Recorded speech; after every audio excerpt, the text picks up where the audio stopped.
So, all right, term orders and polynomial long division. Okay.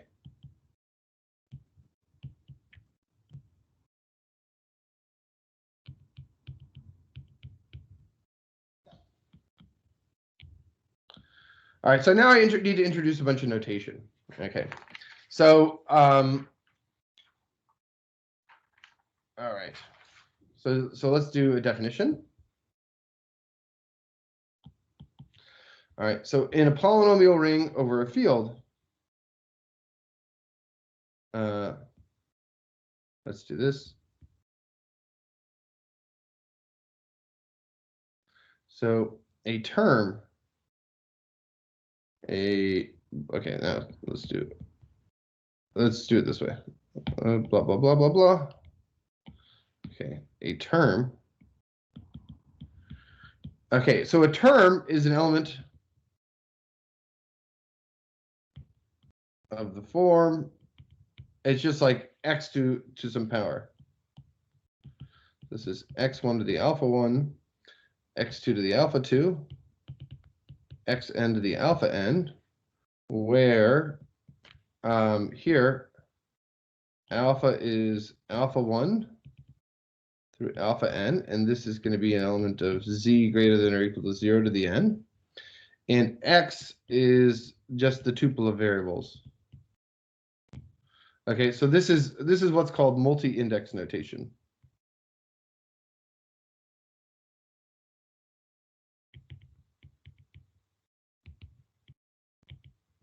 So I'll use that. Okay, a monomial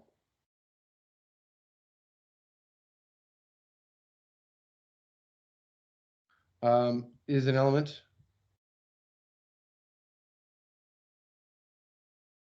of the form, well, a constant times a term.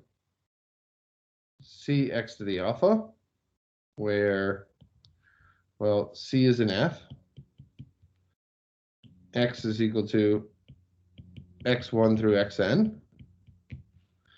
And alpha is alpha 1 through alpha n. Okay, so so we have terms and we have monomials, right? And so every polynomial. Okay, so this is the definition here. And then those alphas wouldn't be considered constants. They're exponents. Elements. They're exponent. Oh, duh. Okay, yep. Thank you. Yeah. So yeah. So yeah. And so as you guys know, every polynomial is a sum of monomials. Okay. Okay, so that's just some terminology I need to okay. And so like the key point of all this is that these algorithms that I'm going to give you are really dependent on term orderings. Okay? So it depends on how you order expressions in a polynomial. So okay. So the algorithms we give, so that the algorithms we will give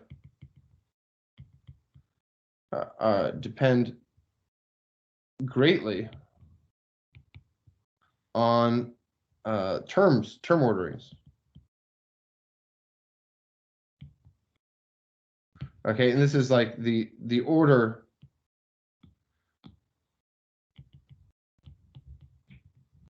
I mean, you can think about it in this way: the order in which you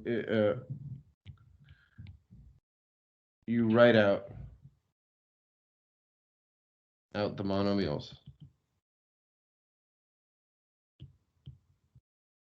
Okay, so let's look at an example. Okay, so let's do an example.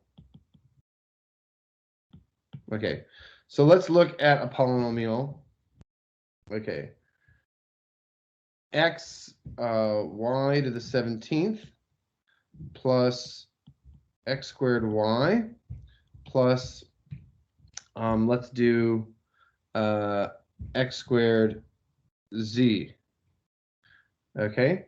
So so here's one ordering where we could do this, and here's another ordering, right?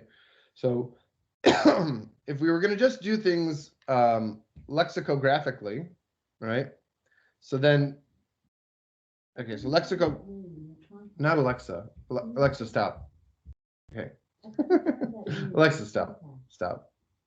Classic. Oh my God, this is going to be an issue. Okay. Okay. My topology professor think- at Wake child is named Alexa. Alexa, stop. You should be able to. I think I'm isn't there a mute button on it? I unplugged it. I unplugged it. Even better. Sorry. No, it's okay. It's okay. I just didn't anticipate this Alexa issue. Okay. That's so funny. Okay. So this is the ordering of this polynomial. So this is in graded. So this is in graded.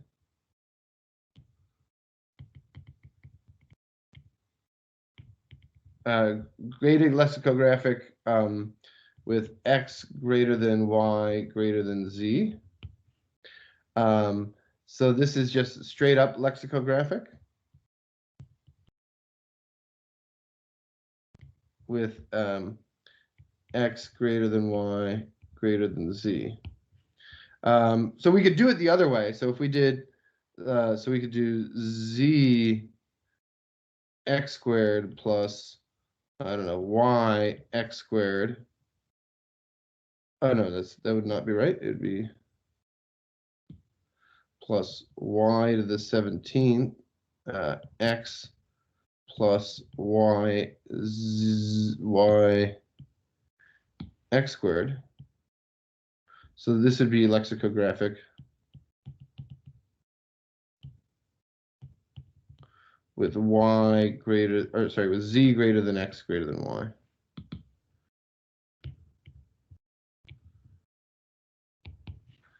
Okay, so in graded lexicographic, you consider kind of the weight or the degree of monomials, and then you use a tiebreaker based on the alphabet, the ordering of your alphabet. And then lexicographic, you just use straight up the ordering here. So the X's come first always, right? And then after that, you use the next highest term. Okay, so yeah, and lexicographic. Why wouldn't the Y come before the Z? In which one? In the last second one. Oh, you're right.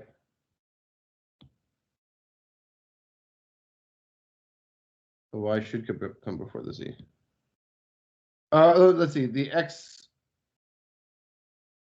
Oh, sorry, because there's an X squared here. Because this one here, there's an X squared, and the X squared beats the X. Right? So, yeah, this X squared goes, you see what I mean? This has more X squared than this one does. I see. Right? It has more X than this one does. So you just go by the X's first. And then after, if they tie, then you go to the second term. So for example, here, they have the same X term, right? But the second term, this one wins. Okay. It's like dictionary ordering, right? That's how. Yeah, it's like dictionary. It's like dictionary ordering. Yeah. Yeah. Exactly. So like you can think of this as like XX, right? Cool. But in this one here, you consider the number of letters in the word. In the top one. All right, if you're going to think about it that way. Okay, so should I say what a term order is? Do we need to say what? I mean, there's an official definition of a term order, and there's an official definition of lexicographic order. So let me just for completeness, let's just say what a term order is. So a term order. So it turns out you only need to order on the exponents. So a term order is a total order. So total order means, you know, every two elements are comparable and one's going to be bigger than the other. Such that the following axioms hold. One, alpha is greater than or equal to 0. So I'm trying to make a funny, by the way, partial order symbol. I'm probably going to get lazy and not do that always. Okay, then 2 is if alpha is greater than or equal to beta, then this implies that alpha plus gamma is greater than or equal to or greater than beta plus gamma for all alpha, beta, gamma, and z greater than or equal to 0 to the n. Okay, so this is what a term. So like you can make a crazy term ordering. It just has to satisfy these axioms and it'll work. Okay, and so for lexicographic, for graded lexicographic, right? So for this one, you know, we'll have. I guess we should do lexicographic first. Okay, for this one, you have alpha bigger than in lexicographic beta if and only if the leftmost non-zero entry of alpha minus beta is positive.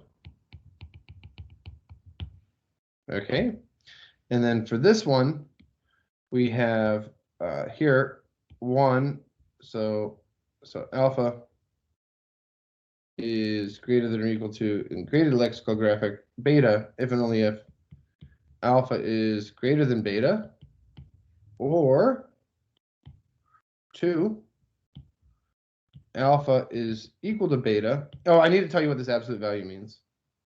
And alpha is greater lexicographically than beta. Okay, so by the way, this symbol here,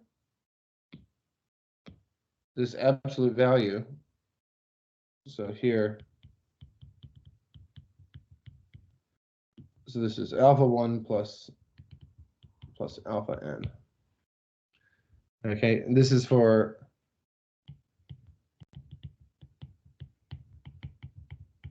in here. Okay. Okay, so we have this thing, we have this term order, all right, and now we can start on our multivariate polynomial division. Okay, so oh, I guess I need some more terminology. Okay, so so the leading. Okay, so let's do some terminology, more terminology.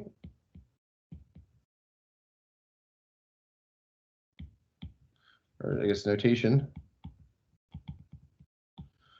Okay, so there's the leading monomial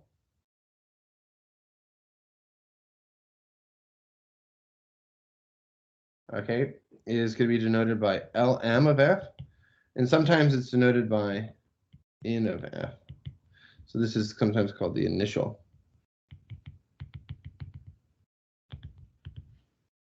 Okay, so this is the leading monomial. So you can have the leading coefficient. It's the coefficient of the leading monomial. So you can do LC of f. And then you have the leading term. LT of f. Dumbin and Foote use LT of f, I think.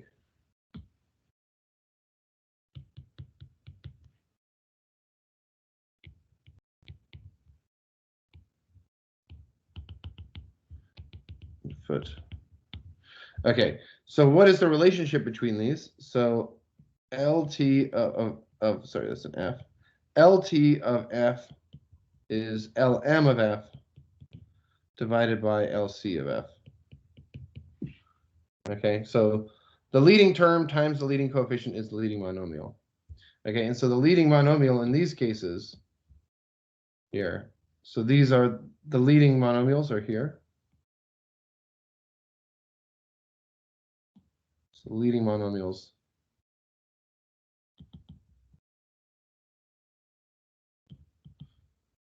They're also the leading terms because they're constant coefficients.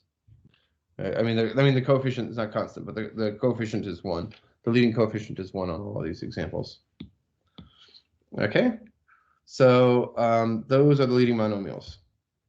Okay, and so the multivariate division algorithm is a way of doing kind of a division with remainder with multiple things. So let's do it. So let's just do an example.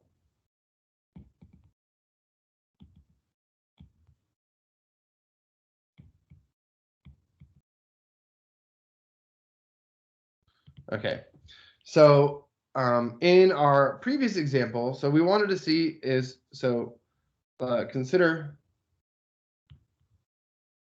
you know, G1, G2 to be equal to this. So this is as a tuple. So we'll do, okay, now we need to pick a term ordering here. So we'll do, so fix a term order.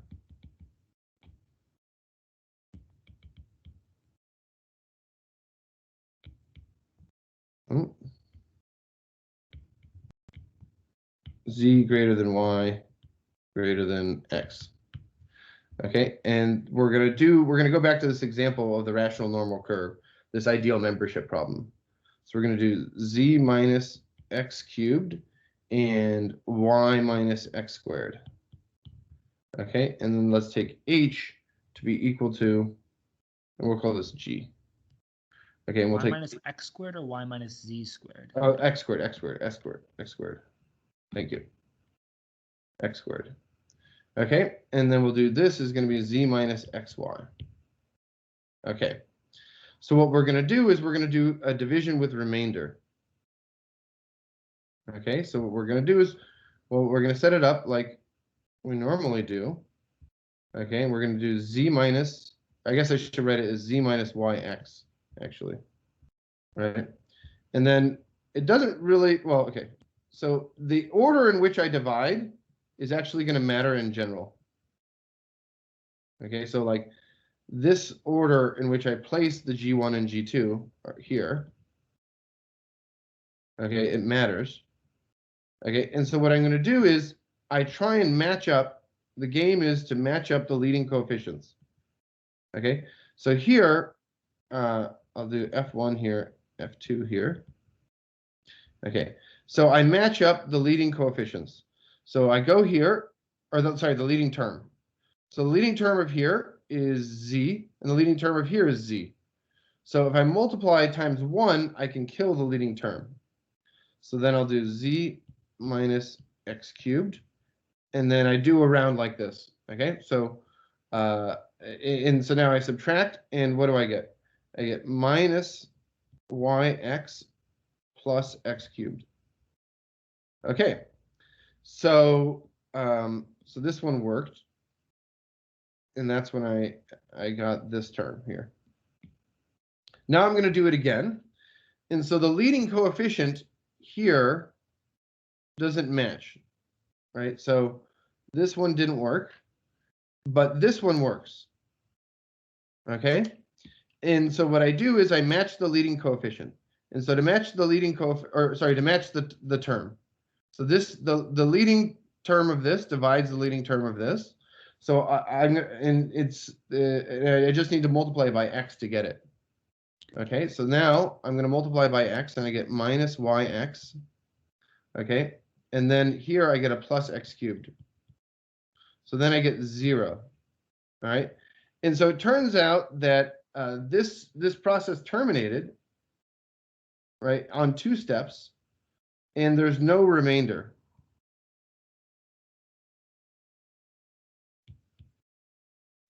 So the remainder with respect to G of Z minus YX is 0. Okay.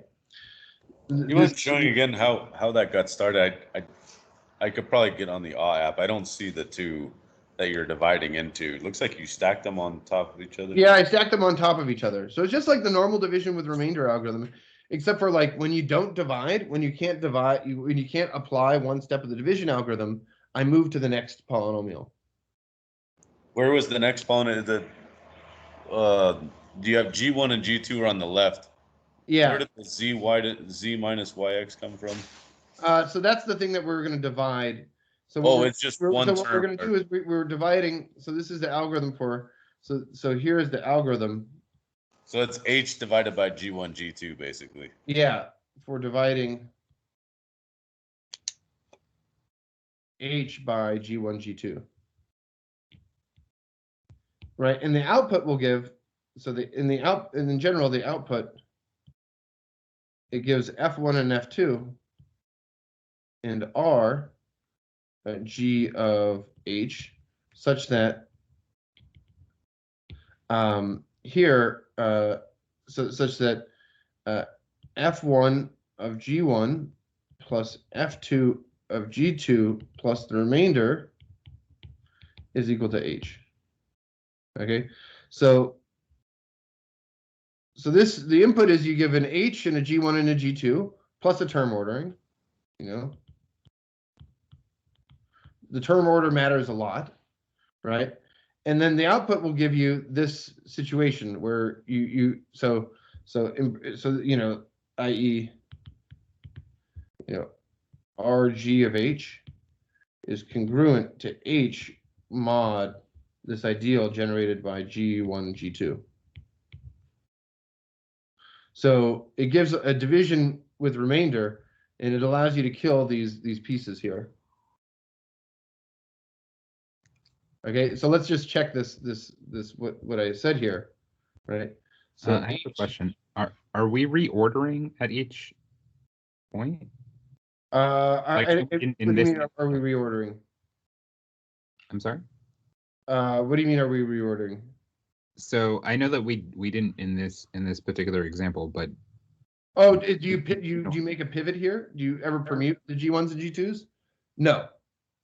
Like, so I'm not going to permute the G1s and G2s. They're always in the order that they are. But there's theorems. There's a theorem that says if you have a Grosvenor basis, the order in which you divide doesn't matter. Okay. Okay. So so this is okay. So the idea is like initially this algorithm, if I just throw you any basis in the world, the algorithm's kind of problematic. It won't give you well-defined outputs, right? But if you have a special type of basis which you can produce, right, then the algorithm will spit out remainders which are well defined. Right, that's kind of the idea. Right. So this is 1 z minus x cubed plus minus x g minus x squared. Okay, so let's check this.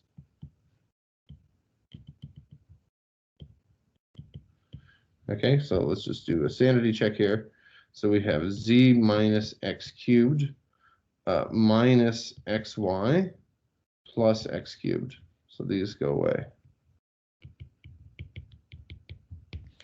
Right. So yeah, so this works. Right. So let me give you an example. So like if we use a different term ordering, things get messed up. So by the way, this answers our first question in the affirmative, right? This z minus xy, by the way, or our second question. This proves z minus yx is an element of the ideal generated by z minus x cubed y minus x squared.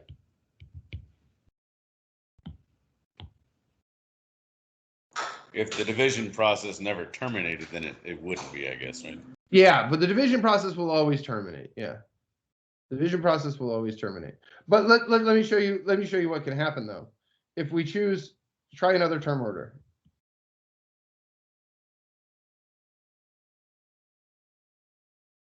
Okay, so we'll say that x is greater than y is greater than z. Okay, and so this kind of shows you that choosing your term order matters a lot. Okay, so we'll do the same thing.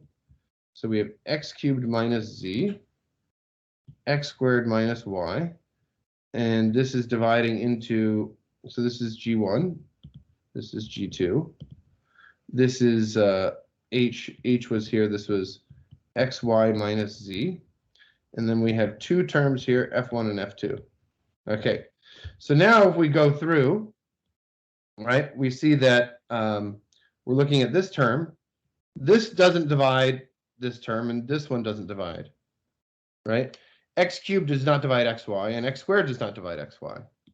But you're not allowed to divide by, so like if you were going to allow for division by say x's, then you would end up getting a Laurent series, right? And that's not what we want to do. We want polynomials. Okay, so this doesn't work. So this ends. This whole algorithm ends, and these two things are 0, right? And so this tells us that the remainder g of h, well, this is h, right? So there's no interesting, we get no interesting division.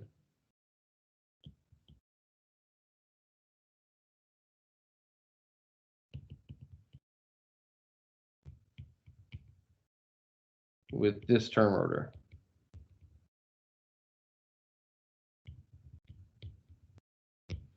And the issue is essentially that that this you know, there's syzygies that we have to take.